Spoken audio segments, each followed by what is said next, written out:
So, I am a quadriplegic. Y'all know that. 4 limbs, one, two, three, four. We've discussed this countless times. But as y'all know, I've been having blood pressure issues. And I went into the hospital. And the doctor that was seeing me, he was like, oh, I'm a C5, C6 quadriplegic. He was asking me, what was going on, blah, blah, blah. And then he was like, well, he's a paraplegic with complications. I'm like, what? No, I'm a quad. There's a vast, vast difference between someone who's a quad and someone that's a paraplegic. Paraplegic, 2 limbs are affected, meaning your legs, waist, stuff like that. Quadriplegics, all 4. And it's scary if you think about it, how much medical personnel doesn't know about paralysis. It's just mind blowing. It really is. I mean, for instance, for me as a caregiver or his wife, it is very scary because there are so many times I have looked at paperwork, like from his SSI. It would say he was a paraplegic. Even doctor, like my family doctor. Yeah, they put he was a paraplegic, and I was like, Heath, you need to talk with your doctor about this because you're a quadriplegic. And so for it to be on record, I feel like it's important that he be listed as the correct injury because, for instance, like paraplegics, unless you go in in a coma, I mean, you're able to transfer yourself, probably move from side to side. Now, there are some levels of paraplegics that are more higher, but they're still able to do things. Yeah. And so with him going in the hospital and the correct documentation is not, with his injury not being listed as correctly, and say I wasn't with him for some hours, and they didn't rotate him every 2 hours like he needed to, because the hospital beds are very hard. Yes. They don't have good cushions at all on the mattresses. No. And so while you were laying there, I even asked for air mattress, which they claimed they didn't have. All these things, and you just see this so much. I know we have seen this, where they label him as a paraplegic, and he is not a paraplegic. He is a quad. And with that being said, just because you are a quadriplegic and you have the same level of injury as he, doesn't mean that you and him are going to have the exact same motion or injury ability to do things. You can have 100 C5, C6. Well, we even know some quads who are able to transfer themselves, or turn themselves, or do their daily care and stuff like that. And I even met when I was in rehab and stuff. When I first came into rehab, he was a C5, C6 quad, and he had triceps usage, which I don't. Like my arms this way, the only way for me to straighten it out is either do that, push it, or put my arm down low and straighten it out. Now, I do have a little bit of wrist flexion if I'm not wearing a splint or gloves or things like that, but not enough to be able to transfer myself.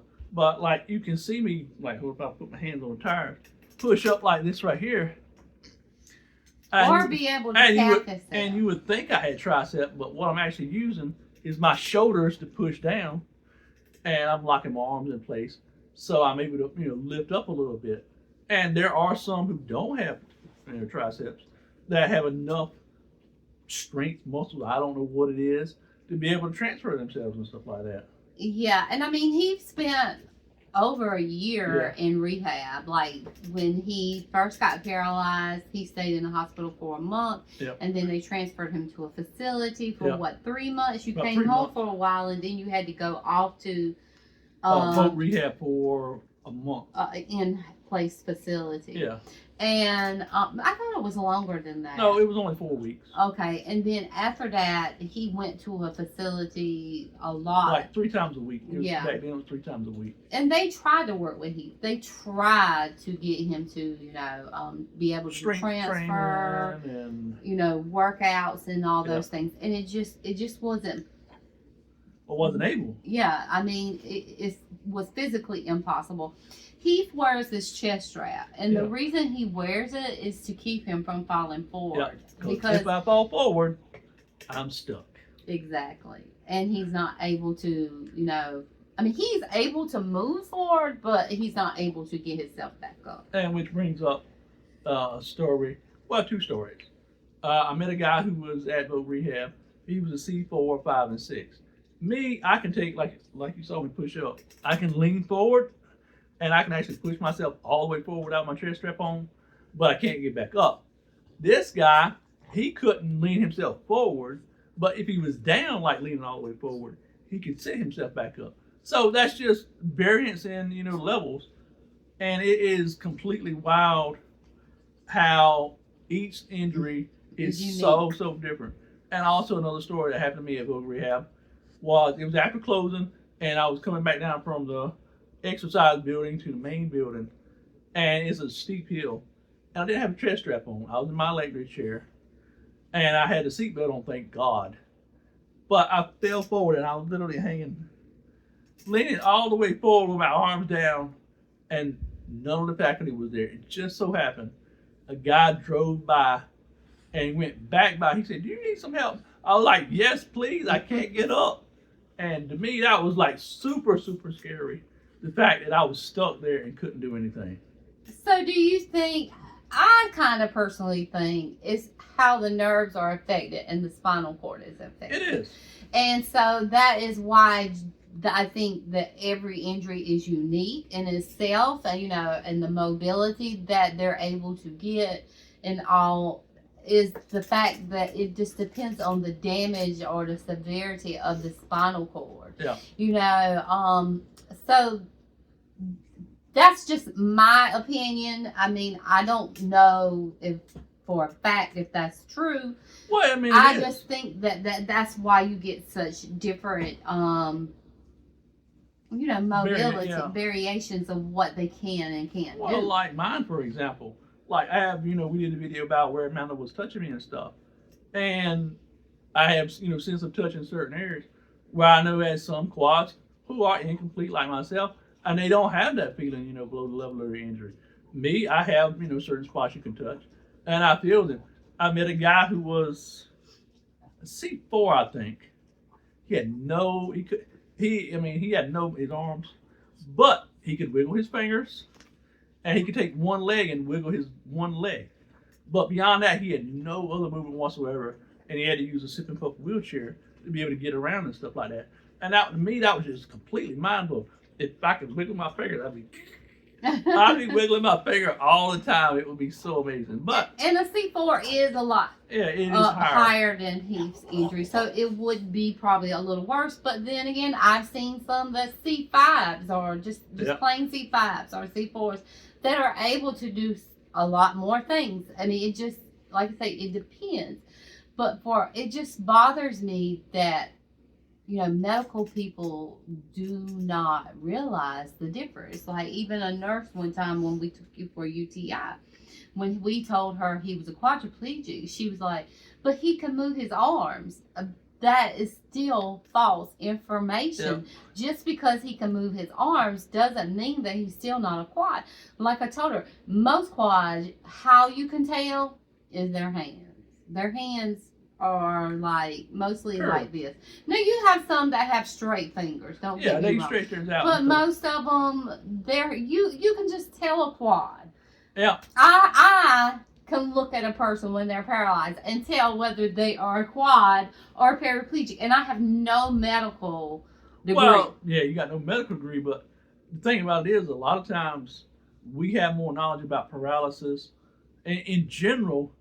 Then granted, doctors know like the whole underlying issues and things like that, but they don't have. I'm talking about like what damage. I don't think that they know everything. No. They have a could basic go wrong with a paralyzed individual. Yeah. They try to come across as they know more. It depends on the doctor. Some doctors will be like, "Well, y'all are the professionals in this situation because y'all have did this for so many years." Yeah, 32 years. And then you got some doctors, they don't care. They know everything. Exactly. And so I think it depends on whether the doctor wants to pretend like they know everything. Well, I think a lot of it is they think, and this is not every doctor. I've had some really, really good doctors, y'all, over the years who've had, taken excellent care of me. Yeah. But then on the same token, I've had some doctors over the years that had no clue whatsoever about anything really when it comes to paralysis. And you have like, look, this I need to do this, or I need to do this, or I need to do that. And they're like, well, what is that? How do you do that? And I'm like, and you have to break it down for them. Granted, a lot of doctors and nurses, they go to school, and I get that they have to have a wide knowledge of everything that goes on. So they can't specialize in like, oh my God, he's a quad, or he's he broke his C3 or I think they T12 mostly study for people that are able-bodied. Well, to they be do. honest with you, and now if you're working like at a place like a hospital that specializes in paralysis, there's several out there, then they're going to know more about exactly those because injuries. that's what they focus on. Because that's what they're made. They mostly focused on in their studies. But just for a regular ER doctor or a hospital doctor, they're not going to know everything that is important. Yeah. We have found that most doctors that Heath does well under are internal medicine. Internal medicine. My previous doctor that I had for years until he moved away.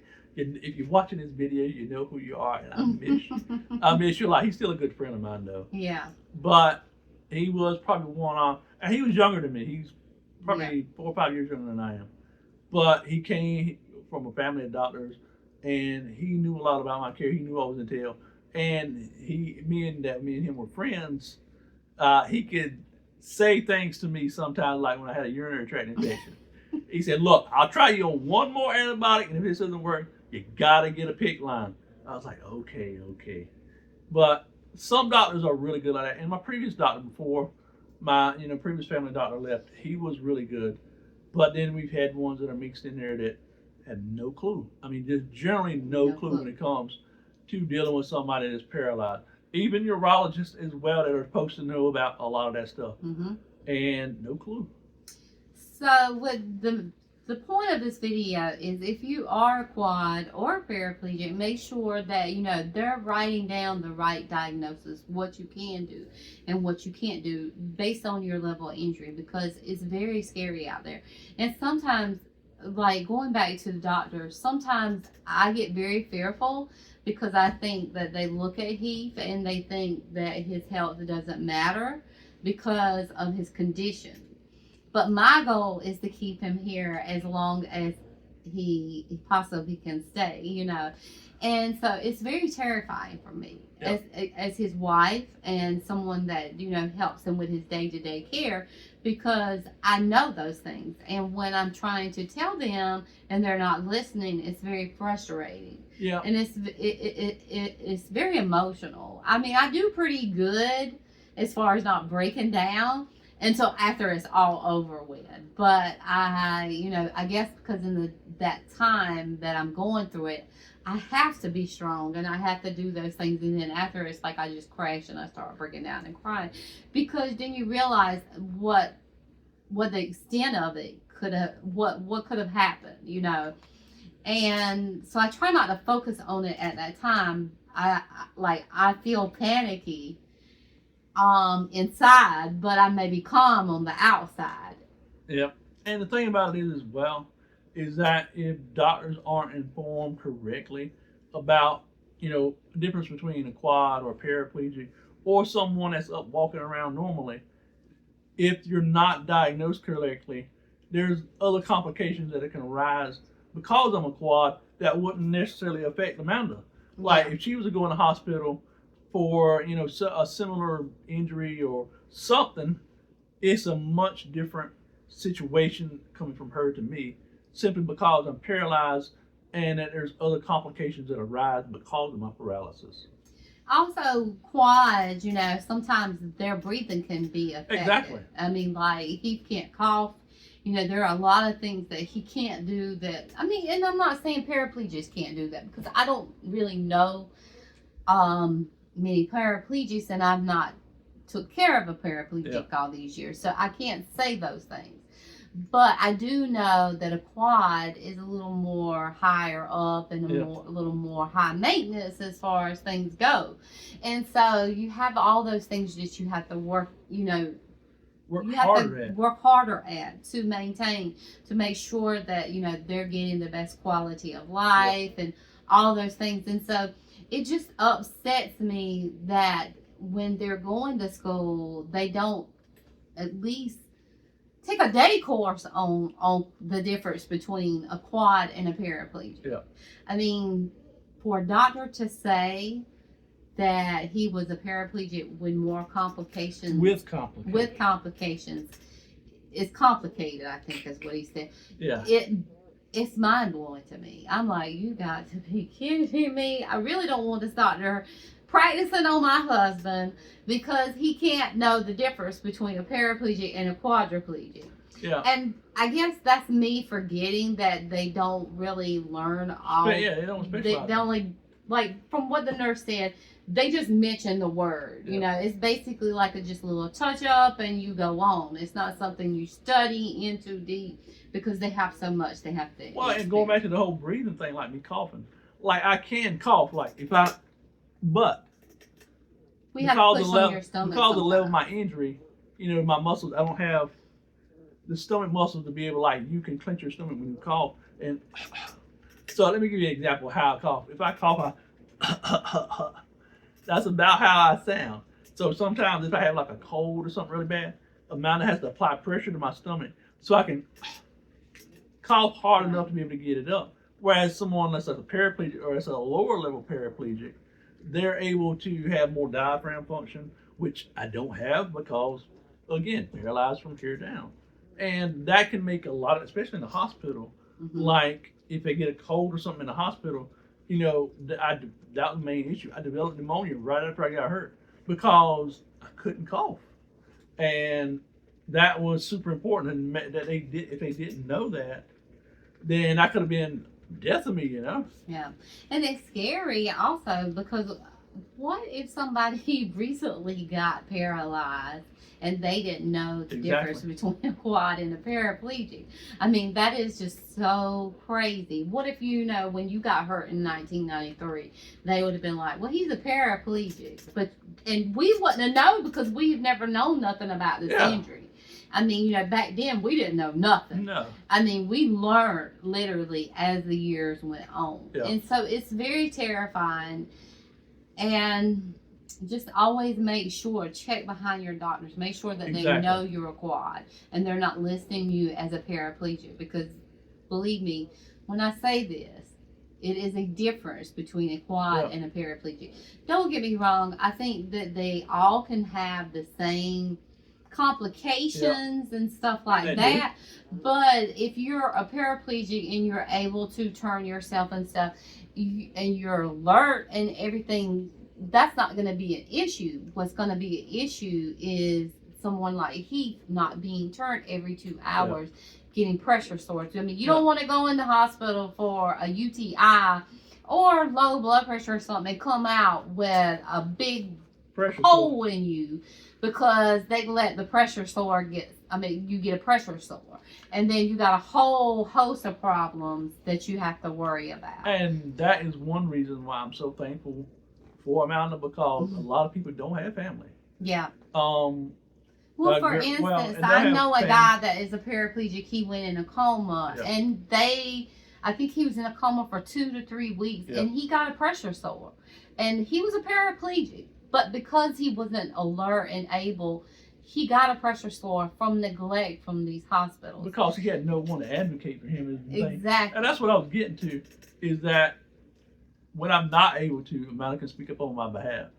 Or if you're, or anybody for that matter, a lot of times what happens is that individuals who are paralyzed or, health issues, they don't have anyone to advocate for them on their behalf. So if you have a family member and you don't have to necessarily be paralyzed, it can apply to anything really, like an elderly adult that has Alzheimer's or, whatever the case may is. A lot of family members, aren't aware or don't care, or they don't have a caregiver that cares for them like they should, And I'm speaking from firsthand knowledge from being in and out of hospital throughout the years, that you find some that are really good, don't get me wrong, but in the same token, you have some that just whatever, whatever happens, happens. Well, we have been told countless times when you had to go to the ER that Heath's skin really looks phenomenal compared to a lot of people they see in Heath's situation. Yeah. And I think it is because you have family caregivers that don't go above and beyond. Some people say that I take it to the extreme, but my thing is, if I'm going to be something, and then maybe it's just my work ethic or whatever, like any job I've ever had, even with a factory, I take it serious because nobody's going to say that I produce any kind of junk. Now, with that being said, has he not had pressure sores? Yes, he's had like 4 or 3. Yeah, I got 1 in the hospital when I You've first had got hurt. 3 with me since we've been married in the 23 years. Well, this month will be 23 I had years. one on my heel. Heel, but that was under my knowledge because you One would take on socks my off. butt one time. Yeah, and it just come up like out of Well, the nowhere. last one wasn't really pressure sore. It was just a red spot. I don't really Yeah, know what it was. And I think what that was during the day when the aide was taking care of you, you wasn't rotating either. Yeah, I wasn't rotating like that. And see, when his aides are taking care of him, I don't know, but he didn't want to rotate. And so I Well, I guess, had never had any issue before. That's the whole thing. but you were staying in the bed a lot with that Yeah. UTI. And so I told him, I said, anytime you stay in bed a lot, you need to rotate every 2 hours. Yeah. Now, and we have been. huh? And I have been. Well, you don't really stay in the bed No. too much. I mean, you get up even with the low blood pressure. And in another video, we will talk more about it. We're waiting on going to one more doctor before we, do a video on it. We've got footage and stuff for it, y'all. And I'll be honest with you, like, we haven't posted anything in a month, and we know that. And it has a lot to do to revolve around, me and having low blood pressure and we'll go into more detail about how it felt and things like that. And we have put some shorts out about it and stuff, but we'll go in more detail about it, what's going on and stuff like that once we have a little bit more information as well. But anyway, y'all, that is going to wrap this up for today. And again, apologies for not posting anything in about a month now. We wanted to. It's just been, it's took a lot of effort on my part. Even with my YouTube channel there, it goes by weeks at a time that I don't post anything at all on there. But it's we hopefully going to get back on a regular schedule posting, and we appreciate everybody who's commented it and liked it, and still to this day, because even though we skipped a month, that hangs out with us. But yeah, thanks so much, y'all, and much love, y'all.